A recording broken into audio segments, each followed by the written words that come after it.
Hello guys, what's up? Ako nga pala si Bal. Welcome po sa akin channel. For today's video mga idol, at ituturo ko po sa inyo kung paano gamitin itong LVD o low voltage disconnect or reconnect. Kung paano po siya i-settings. Disclaimer mga idol, no, sa mga marunong na nito, kung alam nyo na to, scroll na lang kayo mga idol, or i-like nyo na lang yung ating video para kumalat pa, or i-like at saka mag-follow na rin kayo para sa susunod. So sa mga hindi pa marunong mag settings ng LVD, so para sa inyo to. So sa mga dati niya at veterano na sa mga ganito, so yan, nasa inyo na kung manood pa kayo. So tara, ito nga pala mga idol, na ito yung low voltage disconnect or LVD. So itong ganitong module mga idol ng mga LVD is merong tatlong klase po ito, no, na LVD. So unahin ko yung LVD na LVD. Ganito rin siya yung klase, dalawa dito, dalawa rin dito. Kaso ang trabaho lang din niya is disconnect or reconnect. Yung dalawa lang ang trabaho niya, yung pagpatay ng cut off ng load or pagbalik ng load or reconnect. Yun yung trabaho niya. Yung pangalawa namang LVD is merong tatlong button. Yan, may tatlo dito. So ang trabaho naman nun is high voltage disconnect yun. Para din yun sa mga yung mga kabit mo sa EC. Pwede mo ikabit sa EC na LVD. So ano bang tawag nun? Off grid ba, on grid ba yun? Yung mga kinakabit sa kuryente, saksakan sa bahay. Yung parang ganun yun mga idol. So i-search nyo na lang, kasi hindi ako gaano familiar nun. So ang pangatlo naman mga idol is ito. So ito yung nabili ko. Ito yung maganda, kasi meron itong reconnect, disconnect pala, tapos reconnect. Tapos ang nakaganda nito kasi meron itong timer. Yung una parehas lang din sa ganito, kaso dalawa lang ang function niya, disconnect at saka reconnect. So ito naman ang gamit natin is may timer. Itong nakagandahan dito kasi accurate din to, at may timer siya. Ngayon pag i-on ko to, nakasit kasi to sa 1 minute. So yan, so meron tayo dito 1 minute. So mamaya muna ano ko muna to, paliwanag ko muna to, sa mga hindi pa, sa mga baguhan pa lang. So dito meron tong minus at saka plus. Ito yung input. Lagi nyo tandaan, basta nasa kaliwa, input yan. Ibig sabihin susuplayan mo siya ng kuryente galing sa battery. Ito yan siya, galing sa battery, susuplayan mo siya. So mayroon naman yung plus minus. Wala kasi ako available na red na wire, kaya ito na ang ginamit ko, puro itim. Ito naman out. Ayan, nakikita nyo, out, B out. Ibig sabihin dito sa may bandang kanan, ano siya, ito yung output. Kung anong pinasok mo dito na voltage, ganun din yung lalabas dito na voltage din. Ayan, so ganito lang yung setup ko. Kasi nga ano lang to, pang charge lang talaga to ng cellphone. Pang tawag nito, pang daily, kasi yung battery nito is maliit lang. Yung pinag 4Ah lang, pinagpalitan ko ng battery sa motor. So ginawan ko na lang ng ganito. So ngayon, kapag i-on ko muna to, yan, tama ba? I-on ko muna tong switch, yan. Tapos pag on ko nito, magbubukas tong load niya. Ito yung load. Dito ka dito ka nagsasaksak ng mga load mo, nagcha-charge ka ng cellphone. Ito, so mga fast charger lang din to. Pag ibubukas ko to, i-on ko, magwa 1 minute. Ano yan, kasi naka-settings yan sa 1 minutes. So mamaya tuturo ko sa inyo kung paano i-settings yan. Buksan ko muna natin dito yung timer. So medyo so on, sabay natin to, magbubukas to, tapos mag 1 minute bago to magbukas ang load. So on. So ayan, kasi nakasetting siya sa 1 minute. So tingnan nyo bago to magbukas, may timer kasi siya. So ayan, pagpasensyahan nyo na. Tapos i-settings natin dito mamaya. Ito. So ganun lang naman. So ang iba kasi nito is ayaw ng LBD kasi raw kumakain daw din to ng kuryente. Pwede rin naman na walang ganito, kaso pang safety kasi. Kung kabisado nyo naman yung battery nyo malubat sa umaga kung anong oras, walang problema. Pero pag baka makalimutan nyo kasi yung ibang LBD kasi na puti o blue, ang cut off lang yun is 1.5 limit. Sagad na yun, napakababa na nun, sagad na yung battery nyo. So tingnan nyo yan, mag-on yan, ito indicator nya, mag-on yan. Ibig sabihin, ayun na, nag-on 1 minute na. So ayun na, lumampas na tayo. So nag-on siya ng 1 minute kasi sinet ko siya ng 1 minute. So ayan, yun ang mga gagandahan sa kanya. Kasi para hindi bigla yung ano nyo, yung load nyo kapag nagbukas, nag-reconnect na uli ang LBD nyo, yung kuryente nyo, may 1 minute pa siya, or 2 minutes, 3 minutes, hanggang 6 minutes ang pinaka limit nya. So ibig sabihin yan, parang hindi mabigla yung yung mga load nyo. So unahin muna natin dito, ito yung screen na to. Ito yung patayin muna natin to, ha. Yan, ito yung ng battery nyo. Ito capacity ng battery nyo. Pag pinindot mo yan, yan yung disconnect. Tapos pag pinindot mo dito sa kabila 6, yan naman ang reconnect. So mamaya ang timer ihabol na lang natin mamaya. So paano i-settings. So ganito, napopokus kasi siya. So ito, unahin natin to. Ang ginagawa ko dito, 12.8 yung laman ng battery ko. So tinitester ko muna. So yung ECC ko, hindi ko na siya kinukunik doon, diretso ko na siya sa battery. So lagyan nyo na lang ng switch or breaker na 10 ampere guys, pwede, mas maganda breaker. So ito kasi wala lang, ko lang yan. Pwede, pag sa akin kasi sinet ko yung battery ko ng 12.0.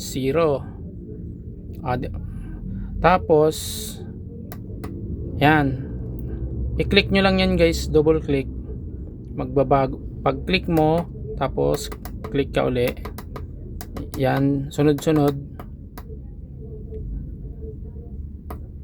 Medyo na lang kasi to guys, medyo may tama na tong ko, medyo pang lang to guys, pang demo. Bibili pa kasi ako ulit nito. Yan, ayaw pa. So ngayon dito muna tayo sa, basta yan yung nya, disconnect nya. Kayo naman, depende sa battery nyo kung anong voltage nyo siya i-disconnect, anong level or anong percent. So basta sa akin is 12.0. Ngayon ito yung battery indicator, pwede nyo taasan yan guys, basta 12.8 yan. Tapos ang gawin nyo sa battery nyo, i-tester nyo kung anong laman ng ng tester. Dito nyo siya i-connect, lang nyo lang man to guys, i-press nyo ng seconds, magbiblink yan. Ayan, pwede mo siya itaas, ito minus, ito plus, pwede siya ganyan, minus, plus, tapos bitawan nyo, magsisave yan. So ayan naman. Ngayon dito naman tayo sa reconnect. Ibig sabihin nitong reconnect guys, pag unabot niya yung battery na sinet nyo ng reconnect is tsaka siya magbabalik yung load. So ngayon dito 12, tapos i-add mo lang to guys, pindutin mo lang yan, i-add mo lang yung 6. 12 plus 6, ibig sabihin guys 12.6 na yan. So ganun yung add nya. Dito is disconnect, pagputol ng load, cut off ng kuryente. Sa 12.6 naman, dito yun babalik ang kuryente nyo. So napakadali lang naman itong gamitin. So sa ano naman sa seconds naman guys, ganito. Ito maganda sa kanya yung seconds niya. I-press mo lang to ng long press. Yan, ilong press mo lang to. Tapos magbi-blink yung 1 seconds. Yan ang sinasabi ko. Tapos plus mo hanggang 6 yan. Yan, iulitin natin kasi ano, kailangan mabilis eh. 0.6. Yan, tapos minus, yan 0. Gusto nyo wala. Gusto nyo 2, 3, 4, 5, 6 hanggang 7, 8, 9, 10 ha? Tingnan natin kung hanggang saan. Uy, mataas guys. Medyo hanggang 1 oras siguro yan guys. Kasi hindi ko pa gaano na ano to eh. Hanggang ano lang ako, 6 minutes lang ako dyan. So ngayon, isisit natin siya ng 1 minutes. Okay, kanina 1 minutes, di ba nakita nyo na. So, ulit. So ngayon, isisit natin siya. Bitawan nyo lang naman guys. Pag hold nyo ng ganyan, bitawan nyo, anuhan nyo. Yan, idagdagan nyo. 2 minutes yan, bitawan nyo. Ayan. Pag isang pindot lang, yan yung reconnect nyo. Wala kasi akong pang reconnect dito guys eh. Wala akong ano, para matesting natin nagka-cut off load yan kapag ano, basta ang bilihin nyo guys na ano, na LBD yung may timer. So tulad nito kasi napaka accurate talaga niya guys. So ngayon naka 2, tingnan natin naka ano tayo, naka 2 seconds tayo, 2 minutes tayo guys. Napaka ano na yan, depende sa inyo ha kung ilang ano yon. Tapos i-off muna natin to. Yan. Tapos 2 minutes yun ha. Tapos yan, i-off natin to. Nakasave na yan kahit i-off mo. Tapos ready, 1, 2, 3. Yan, 2 minutes. Ito yung magandang ano, LBD kasi kunwari mag ano ka ng 2 minutes. Hindi tulad nung isa guys na isang klase nito na ano lang, disconnect lang at saka reconnect. Ganun lang ang trabaho niya, pero ito may timer. So hanggang ilang oras yata yun. Hindi ko pa na-try yung oras guys. Basta minutes lang yung naano ko nito. 6 minutes lang ako eh. Hindi ko na-explore ng ano. Pero kayo masyado na kasing mahaba yung ano, yung oras pa. Sa akin mga ilang minutes lang. So on pala natin yung ano. Ay, on ko yung ano. Yan, naka-off pala yung kanina. So ayan. Ito mga nakaganda nito kasi napaka-accurate ng ano na to. Medyo may ano lang siya sa pindutan. May tama lang. Pero gumagana pa naman. Kasi bibilihan ko pa to ng isa or dalawa kasi may gagawin pa ako. Ayan, 2 minutes. Ito kasi para hindi mabigla yung load nyo, lalo na yung mga malalakas na load. Para pag reconnect ng LBD nyo, yung supply nyo, pag umabot na, di ba, ang cut off 12. Tapos pag umabot ng 12.6 na yung 12.6 volt na yung load niya, babalik na yung kuryente. Bago babalik yung kuryente dito sa load, mag-ano muna siya ng ilang minuto. Depende sa nakasit sa'yo. So ayan, ilang minutes na. Ayan, abot siya ng 2 minutes. 2 minutes yung nasits natin. Uy, lumagpas. Ayun na.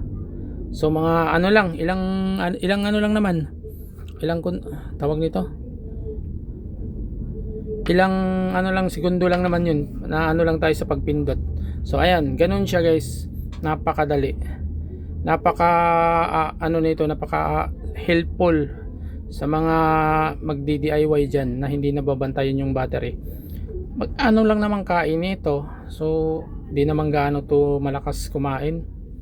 Ang lagyan nyo lang ng ano, itong load nyo, lagyan nyo ng switch para ma-off nyo. Sa akin kasi nilagyan ko siya ng switch para hindi laging naka-on.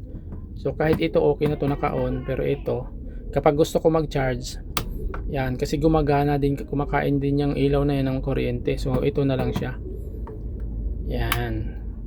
Kung gusto nyo naman, kung gusto nyo rin naman na mapatay ito, pag umalis kayo, gusto nyo makita, pwede nyo naman to i-on, i-off. Ganun lang. Pero nakasave na yung mga ano dyan, nakasave na yung nakasave na yung nilagay yung settings dyan. So dito, pag unang pindot dito sa kaliwa, ito yung laman ng battery. So tapos pag pipindutin mo isa, ito yung disconnect. Pag ganyan mo, ayan, nag-blink siya, ibig sabihin ito na yung ano, ayan. Ito yung plus, ito yung minus. Bilisan nyo lang kasi ayan, plus, yan yung disconnect. So sa akin, ayan, so 12.0 yan. Bitawan nyo. Yan. Kapag magpalit naman kayo ng battery indicator, hold nyo lang ng ganyan 3 seconds, magbi-blink, then minus, plus. Tapos gusto nyo naman reconnect, ito na. Gawin yung 12.7, basta idagdag nyo lang tong 6 doon sa 12 kung saan nyo gusto yung settings nyo. Tapos kapag sa timer naman, press lang ng 3 seconds, magbi-blink yan. Sa akin bawasan ko yan kasi ayan, so 1 minute lang, okay na sa akin yun bago mag-charge. I-zero nyo kung ayaw nyo. Pagbukas nyo dito, so ayan, tingnan nyo pag magbukas. Kung wala, gusto nyo ano, yung zero kasi nito hindi ko pa na ano eh. So ayan, nag-blink, i-minus natin, i-save natin. O ayan, di ba? Nagbukas agad. So ayan, tingnan natin off. Tingnan natin dito kung i-on natin to. Ayan, kung zero yon yung ano natin yung timer. O ayun, nagsabay. 'Di ba? Nagsabay siya, off. Kasi wala tayong nilagay na ano minuto, minutes kung ilan kung kailan siya magbubukas. So ayan. Sabay, 'di ba? Napaka-accurate. So sa akin gusto ko kasi lagyan ko siya ng timer. Lagyan ko kung ilang minuto siya bago babalik kasi para makapag ayan, pindot, hold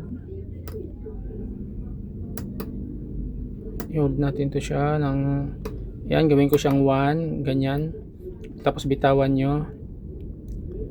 Yan. So may option kayo guys kung kailan siya babalik yung load nyo kapag nag-reconnect na siya. So yan. Ganun lang siya kadali guys. I-settings yung ating LBD. So ayan, ito sa akin napaka-simple. Ito gawan ko rin to ng video kung paano ko to siya binild. So ayan, ito lang gamit ko kasi pang charge ng cellphone. So i-off mo. So pag in-off mo naman to guys, wala namang problema kasi naka-save lang naman yan siya diyan. So ayan di ba? Sa iba kasi may nakakonek kasi ng mga inverter, di ba? Kaya ginagamit nila, pwede naman i-off mo. Pwede mo ilagyan mo to ng switch para ma-off. Yan. Sa mga small solar setup lang diyan. So ganito lang mag-set ng LBD. So siguraduhin niyo yung bilihin niyo na may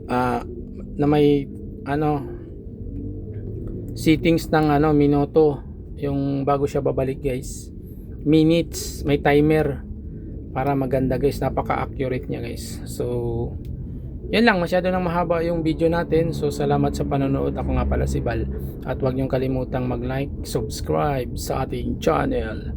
So yan lang po, peace.